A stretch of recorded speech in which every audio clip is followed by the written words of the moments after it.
Poviem vám príbeh, milé dámy, milí páni, ktorý napísal sa bez pera sám. V prvej kapitole píše, že sme drzí a mladí, na intráku a bez zábran.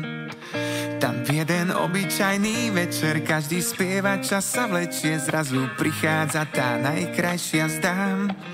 Ja celý hotový, bez zábran, chcem jej spievať, že ju rád mám a nikdy viac už nechcem byť sám.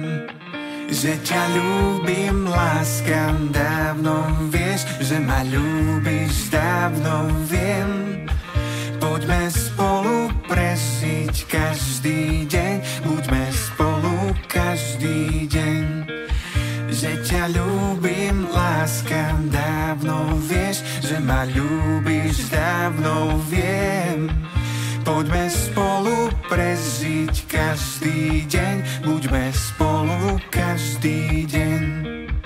Čas rýchlo beží, uteká, neviem prečo, neviem kam. Zdá sa mi to ako včera na intráku bez zábran. Zrazu zastavil sa čas v kapitole len o nás, čo sa v nej píše, vám tu teraz zaspievam. V jedno krásne letné ráno skúsil som, či povie áno, či sa stane navždy mojou ženou.